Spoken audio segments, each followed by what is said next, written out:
가끔 보면 아기들을 정말 좋아하시는 분들이 계시는데 저도 어린 아가들을 좋아하긴 하지만 기본적으로 막 엄청나게 귀여워하지는 않아요.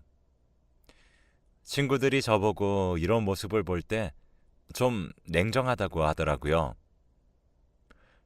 그런데 어떤 애들이건 귀엽고 예쁜 짓을 하면 예쁘지만 시끄럽게 울고 바닥에 눕고 떼쓰는 애들은 예뻐할 수가 없잖아요.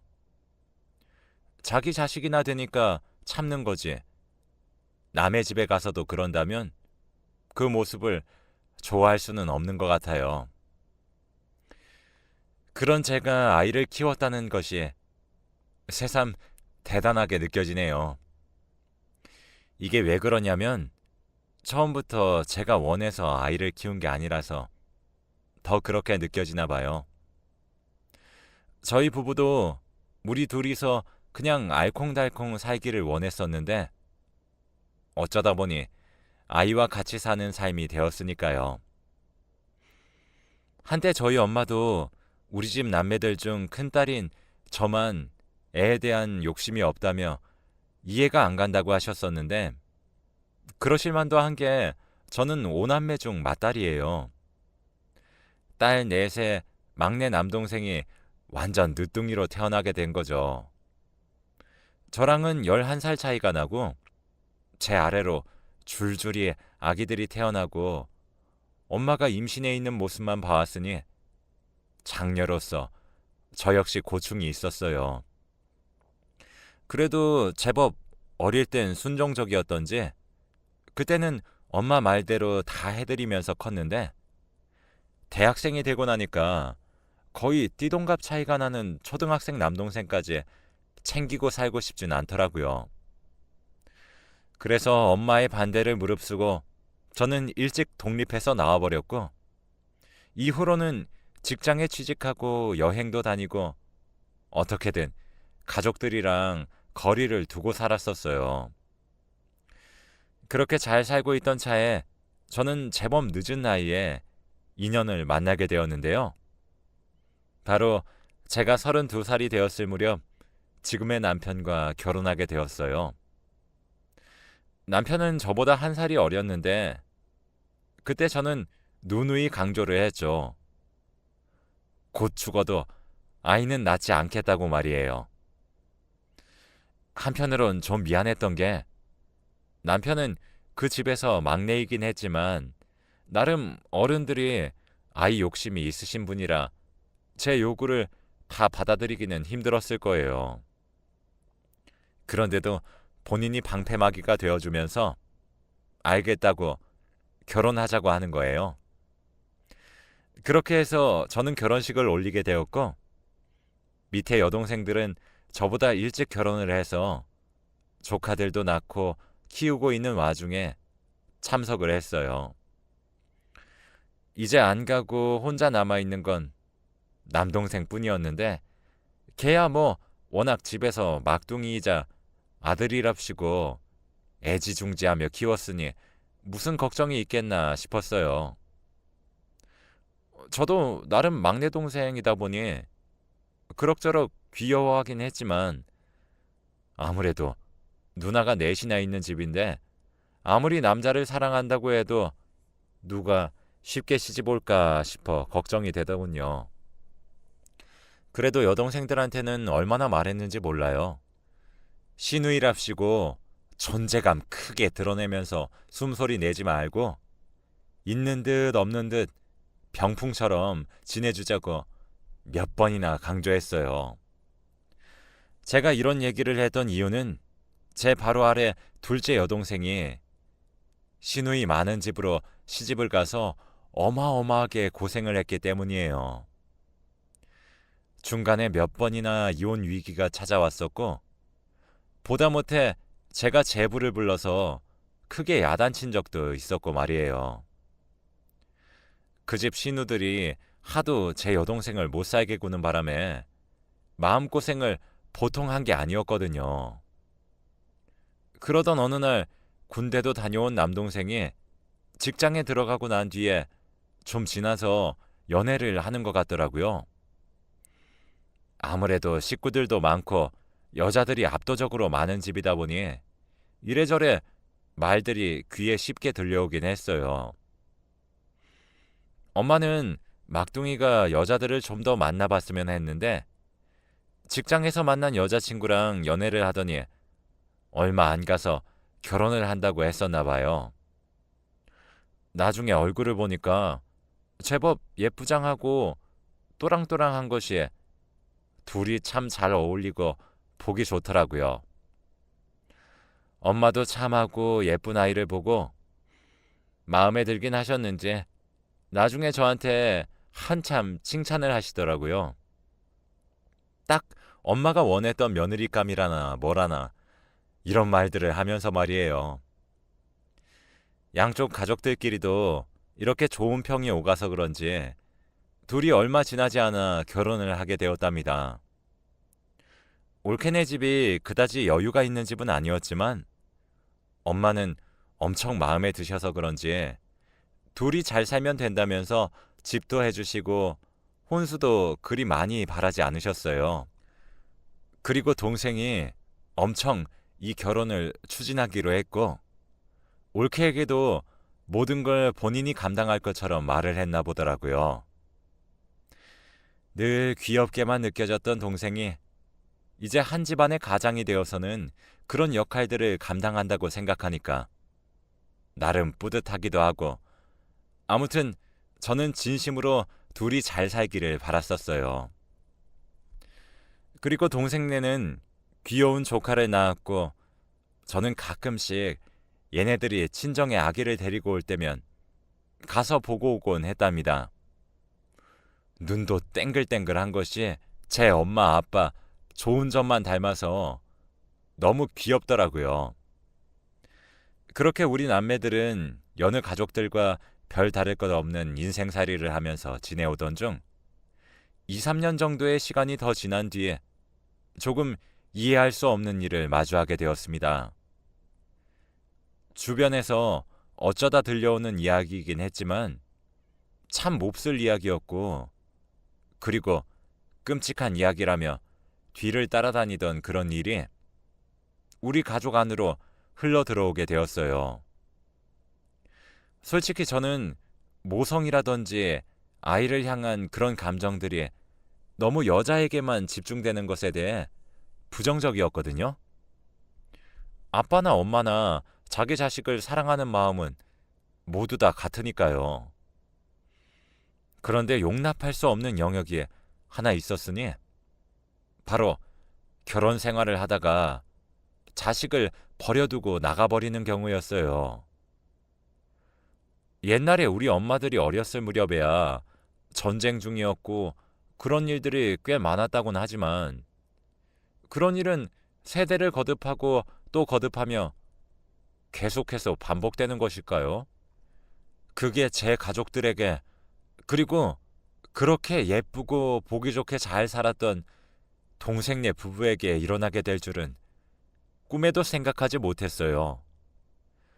게다가 그 천사같이 귀엽고 사랑스러운 우리 조카에게 간 4살도 안 된 조카를 어떻게 엄마로서 버리고 나갈 생각을 했던 걸까요? 제가 자식이 없어서 이해를 못하는 건지 모르겠지만 조카라고 해도 이렇게 마음이 아프고 눈에 밟히는데 우리 올케는 대체 무슨 생각으로 뭐에 씌어서 그런 짓을 했는지 이해할 수가 없었어요. 이 소식도 저는 뒤늦게 전해 들었지만 사실 왕래가 잦아 친정에 자주 들락거리던 여동생들은 익히 들어 눈치를 채고 있었나 봐요. 올케와 동생이 사이가 썩 좋지 않고 위태위태하다는 것을 말이에요. 둘 다 적당한 나이에 결혼을 해서 잘 살고 있었고 참 보기 좋은 선남선녀였는데 대체 뭐가 그렇게 틀어질 만한 일이 있어서 이런 비통한 결과를 맞게 된 건지 납득할 수 없었어요. 내내 못마땅한 얼굴로 있던 여동생이 결국 입을 열더라고요. 언니, 언니가 우리 보고 시누이 짓 하지 말라고 해서 나도 그냥 지켜보고는 있었는데, 그래, 사실 나만큼 시누이 노릇에 대해서 치를 떨도록 잘하는 사람이 어디 있어. 그런데 말이야, 언니, 올케는 진짜 좀 정상이 아니야. 그 순진한 얼굴로 어떻게 회사 거래처 사장이랑 바람을 피울 생각을 다 하냐?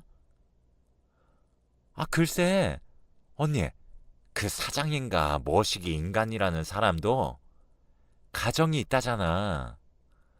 듣고 너무 기가 막혀서. 아, 이런 얘기하면 언니한테 혼날 거 알지만 옳게 쫓아가서 멱살이라도 잡고 왔어. 제가 그간 일에 집중하느라 집을 못 들여다본 동안 대체 친정에서는 무슨 일이 있었던 건지 듣는 내내 놀랍더군요. 둘째 여동생은 모든 자초지종을 듣고 화가 나서 올케에게 따지러 갔고, 올케는 극구 부인하면서 난리를 치더랍니다. 제가 생각했던 올케 이미지와 너무 달라서 매치가 안 되었지만 한가하게 그런 거나 맞춰보고 있을 때가 아니었어요. 당시 올케가 30대였었고 그 사장이라는 사람은 40대 중반이었어요. 저랑 얼추 나이가 비슷할랑 말랑한 사람이었는데 중학생인 아들도 있더라고요. 게다가 너무 끔찍하게 느껴졌었던 건 사장의 사모는 평소에 우리 올케를 예쁘게 보고 잘해줬던 모양이에요. 부부가 참 반듯하고 예쁘다며 집에 초대하고 잘해줬었는데 뒷구멍으로 몰래 자기 남편과 불륜을 저지른 사실을 알고 엄청난 충격을 받은 겁니다. 얼마나 기가 막혔을까 싶어 말이 안 나오는데 그 사모님은 충격을 이기지 못하고 그만 스스로 세상을 등졌다는 거예요. 어떻게 이런 일을 저지를 수가 있는 건지, 모든 상황의 책임이 본인에게 있다는 걸 올케는 극구 부인하며 조카며 제 동생이며 다 내팽겨치고 짐을 싸서 나가버렸더라고요. 제 여동생이 쫓아갔던 날도 마지막으로 본 날이었고 그때도 마구 따지고 멱살을 잡는 여동생의 등살에 못 이기겠다며 온갖 피해자인 척을 했다는 겁니다. 이런 와중에도 불쌍한 제 동생은 본인이 죄를 지은 게 아님에도 불구하고 회사에서 온갖 소문에 시달리고 정말 죽을 고비를 넘겨가며 겨우 버티고 있다더군요. 이런 소식을 듣고 나니 너무 안쓰러워 동생을 보러 갔는데 조카는 진즉에 저희 친정엄마에게 맡겨놓았고 부부의 생활 흔적이 여실히 남은 그 집에서 혼자 술을 마시면서 넋이 나가 있더군요. 회사는 억지로 버티면서 나가고 있지만 사람들의 따가운 눈총과 그 거래처 사모의 극단적인 선택에 대한 비난을 죄 없는 제 동생이 인질이 되어 치르고 있는 상황을 정말 이해할 수 없었어요. 그날 저는 그냥 못난 큰 누나로서 아무것도 딱히 말을 해주지 못하고 그냥 반찬들만 냉장고에 넣어주고 어깨를 토닥여주고 전기장판을 틀어 동생이 누운 자리를 따뜻하게 해주고 나왔어요. 그때 힘없이 뒤돌아 누워서 이제 그만 가보겠다는 제 말에도 답을 제대로 하지 못하던 동생의 안쓰러운 뒷모습. 그 키 크고 길쭉한 애가 가뜩이나 더 말라서 스트레스에 기진맥진해서 누워있던 모습을 저는 잊을 수가 없습니다. 그날 그 가냘픈 목을 슬쩍 만져라도 줄걸. 내 안쓰러운 동생을 그냥 그때 말없이 뒤에서 안아주기라도 할걸. 왜 그 집에 애를 혼자 놔두고 나왔던 걸까요? 아기 때부터 내가 기저귀도 다 갈아가며 엄마에게 시큰둥하게 투정을 부려가며 때론 귀찮아하고 때론 귀여워도 하며 지내왔던 내 막내둥이 동생은 그날 제가 집으로 돌아간 뒤 몇 시간이 지나지 않아 믿을 수 없는 일을 저질렀고 다음날 미친 듯이 집으로 쫓아 올라가는 여타 가족들에 의해 모습이 발견되고 말았습니다. 올케를 너무 사랑했기에 배신감에 그런 일을 저지른 건지 아니면 지금 자신에게 몰아친 그 화살들과 스스로 입은 상처를 감당하기가 너무 무거워서 그런 건지 차갑게 굳어버린 동생을 끌어안고 아무리 소리를 질러대고 귀에 고함을 쳐봤자 의미가 없더군요. 100번 1000번을 불러본다 한들 동생은 제게 대답해 줄 수가 없을 테고 그걸 알 수 있다고 해봤자 뭘 할 수 있는 걸까요? 엄마에게 차마 자세히 말을 할 수 없어 저와 동생들은 이 비극적인 상황에서 가슴을 뜯어가며 누가 대표로 말을 할지 어떻게 전해야 할지 그 고민도 했어요. 나중에 사실을 알게 된 엄마가 기절하고 정신을 되찾을 때까지 우리 자매들도 얼마나 울었는지 모릅니다. 넋이 완전히 나가버려 아무것도 못하는 엄마는 동생의 장례 내내 입원해 계셨고 혼자 남겨진 제 조카는 저희 시댁에 보내져서 며칠간 보살핌을 받았어요.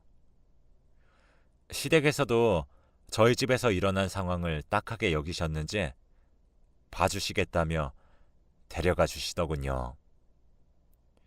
이때 저희 조카는 엄마 아빠를 한창 찾을 나이였던지라 이 무렵 얼마나 불안해하고 거세게 울어댔는지 몰라요.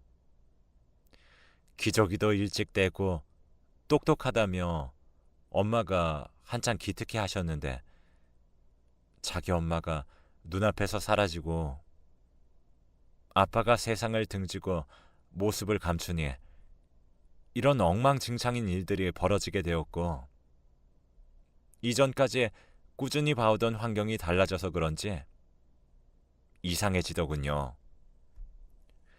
다시 소변을 가리지 못하고 엉망진창으로 실수를 하기도 하고 또래들보다 빠르게 말이 트여서 자라던 모습도 갑자기 뒤처지면서 간단한 단어도 표현을 못하게 되었어요.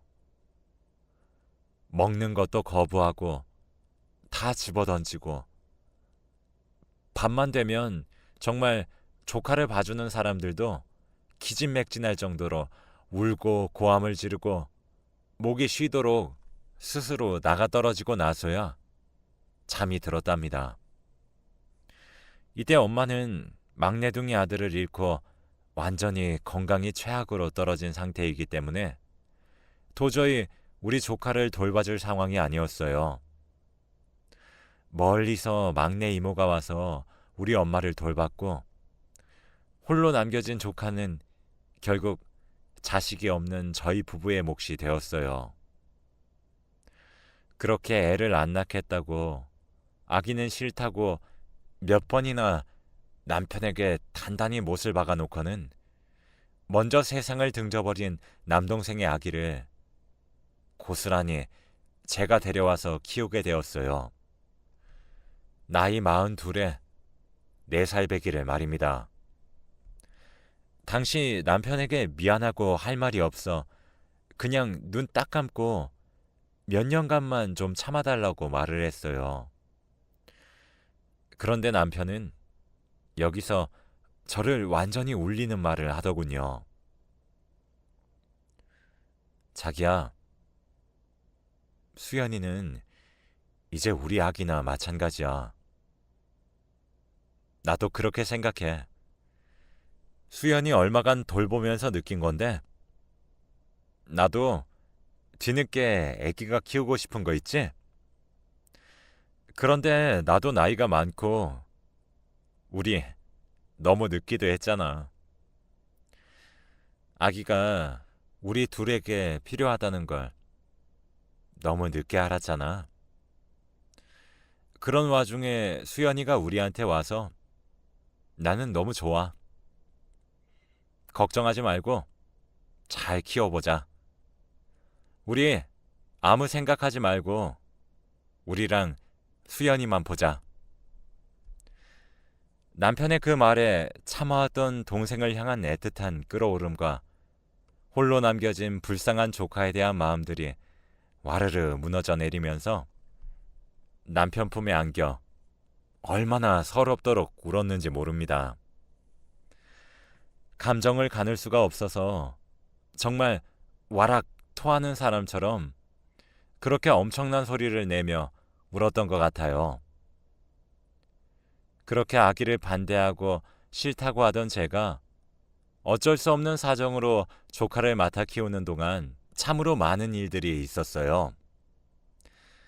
우리가 중간에 맡게 된 4살 무렵부터 6살 초여름까지 조카는 제대로 말하지 못했어요. 태어난 순간부터 함께했던 자기 부모를 어느 정도 인지가 되는 상태부터 못 보게 되었으니 그로 인한 충격도 있었겠죠.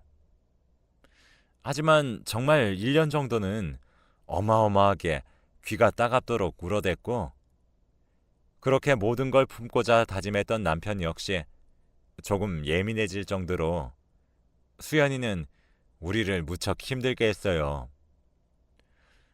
아무래도 스트레스가 커서 그런지 잔병실에도 잦았고 학교 들어갈 무렵에는 폐렴도 심하게 걸려서 얼마나 고생했는지 몰라요.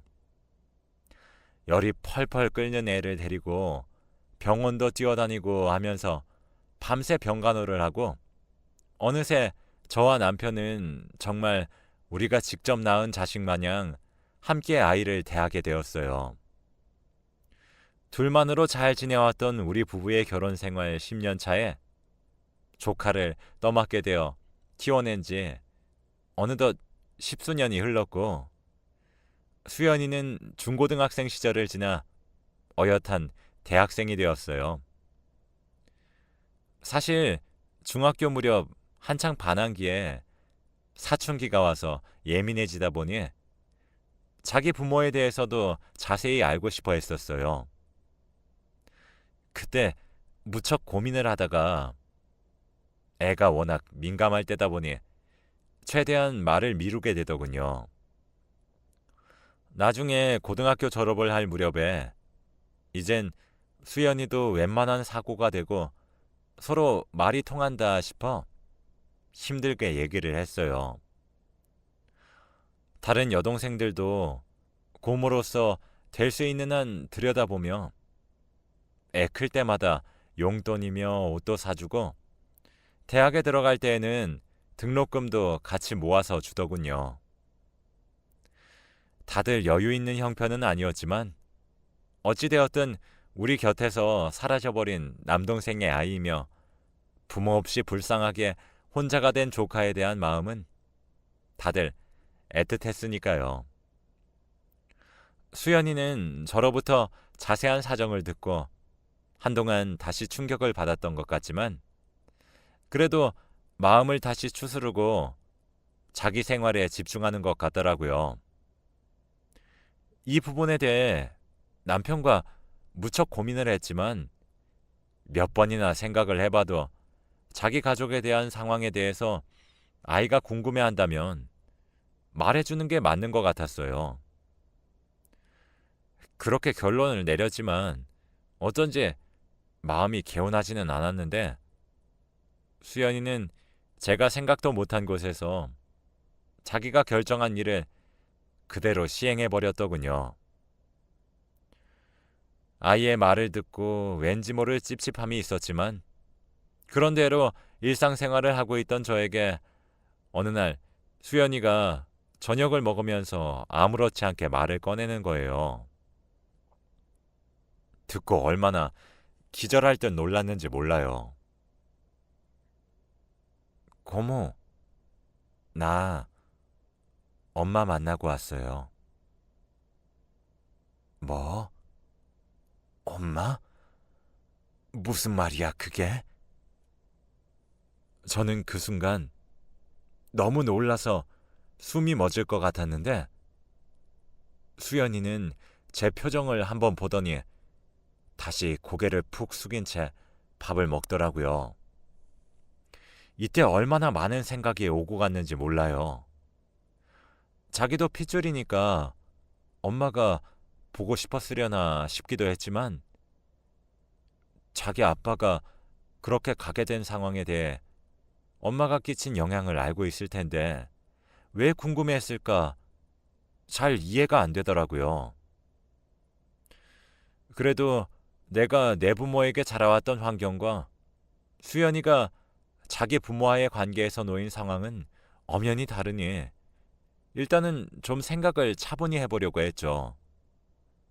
그러던 차에 수연이가 제 마음을 읽은 건지 바로 입을 열더라고요.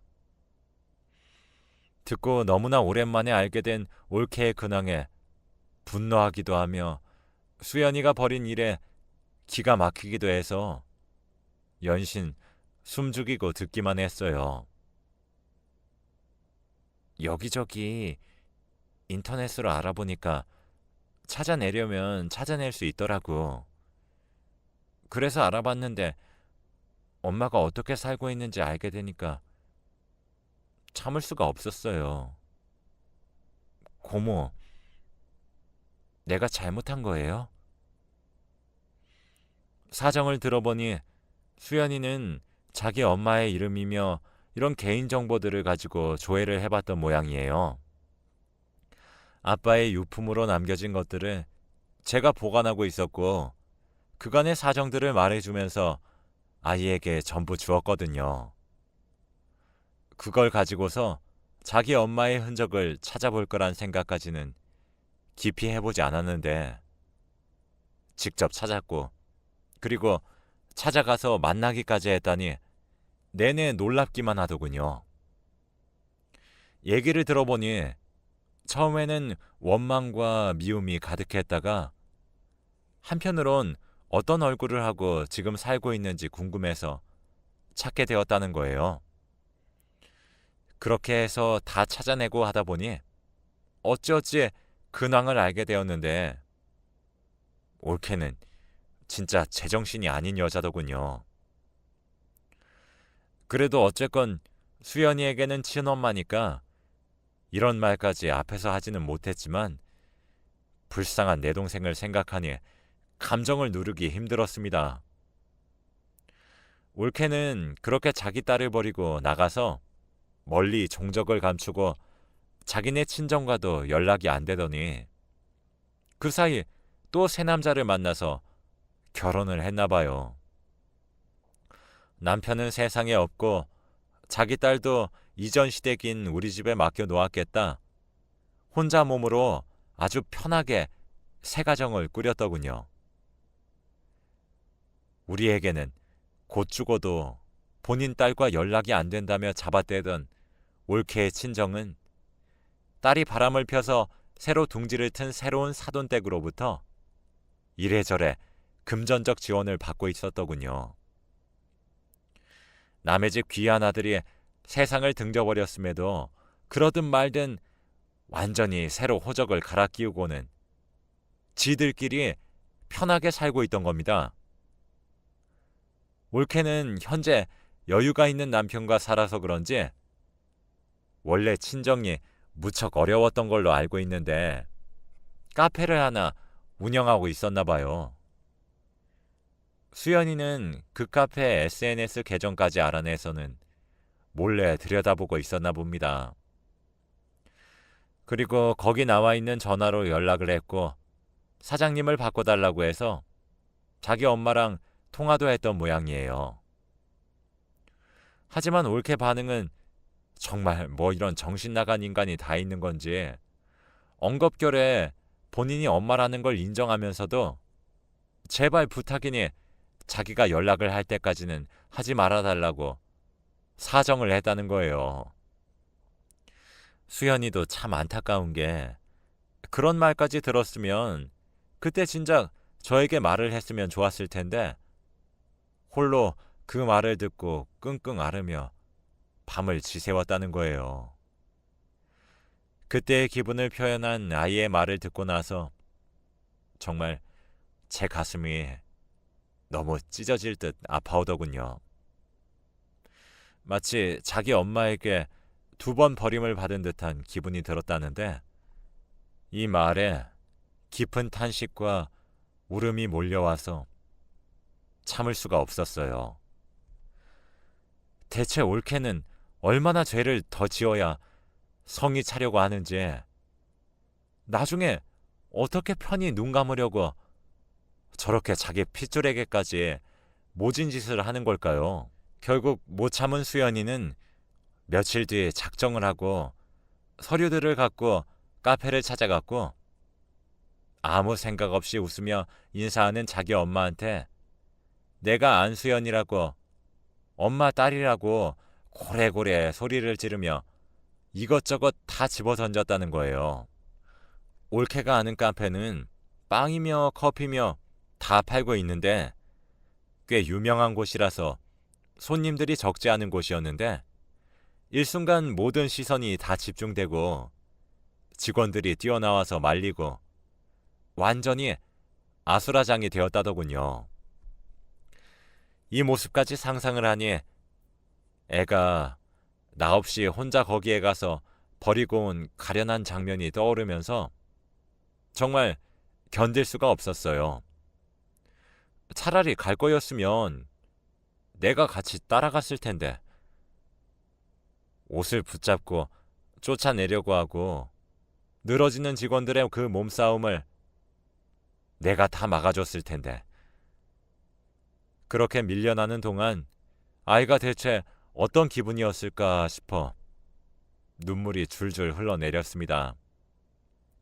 하지만 수연이는 고모, 전혀 슬퍼할 게 없어. 나는 당당하게 할 말을 했어. 라는 거예요. 단호한 얼굴로 자기를 달래며 내보내려 하는 자기 엄마한테 곧 죽어도 용서하지 않겠다고 나는 평생 엄마를 잊지 않을 거라며 두 눈 똑바로 노려보며 말을 했다더군요. 그나마 올케에게는 다행이었던 것이 그 자리에는 현재 살고 있는 남편이나 딸이 그때 있지는 않았던 것 같더라고요. 하지만 꽤 큰 카페이고 일하는 직원들도 많고 손님들도 적지 않았다고 하니 소문이 나는 건 시간 문제일 거예요. 설마 올케가 결혼 사실을 숨기고 재혼을 했으리라 생각되진 않지만 새 남편은 몰라도 그 사이 새로 나와서 키우는 딸은 자기 위로 또 언니가 있다는 것을 알지 모르겠어요. 아무튼 수연이의 그 말에 올케는 그냥 주저앉아서 멍청히 바닥만 쳐다보고 굳어 있었다고 하더군요. 제 엄마를 절대 용서하지 않겠다며 빽빽 소리를 질러대는 자기 딸을 눈으로 직접 마주하면서 말입니다. 수연이도 딴에는 조금이라도 엄마가 놀라는 기색이 있고 자기 이름이라도 불러주었다면 얘기라도 들어보고 감정을 아주 약간은 눌러보려고 했다더군요. 하지만 자기를 부정하고 싶어하고 마치 쓰레기를 치우듯 얼른 그 안에서 내보내려는 친엄마의 모습에 몹시 큰 상처를 받았던 것 같아요. 이 부분에서 저는 그냥 모든 것을 알려주지 말아야 했던 것일까 일순간 후회했으나 수연이는 자기의 배경을 모른 채 사는 것보다 지금이 자기에게 훨씬 더 후련하다고 하더군요. 이후로 몇 번이나 올케가 전화를 걸어오고 연락을 시도한 것 같은데 이후로 애가 어떻게 생각을 바꿀지는 모르겠으나 지금 당장은 거부하고 있어요. 아무쪼록 저는 이후로 아이가 그냥 자기 엄마와의 일은 가슴에 묻은 채 자기의 인생만을 바라보며 쭉 걸어나가 주기를 바랄 뿐입니다. 오랫동안 가슴 웅어리에 남아 풀리지 않았던 부모라는 갑갑한 퍼즐이 아주 보기 싫은 모양으로 맞춰지면서 잠깐 괴로웠다고 하더군요. 그래도 이제 뭔가 맞춰봤으니 그간 자기를 돌봐준 고모와 고모부를 생각해서라도 뭐든 해보겠다고 말을 해주는 수연이, 저는 그저 그 모습에 감사할 따름입니다. 수연이를 받아들여 여지껏 키워왔던 날들이 앞으로는 수연이 인생에서 빛이 되길 바랄 뿐이에요.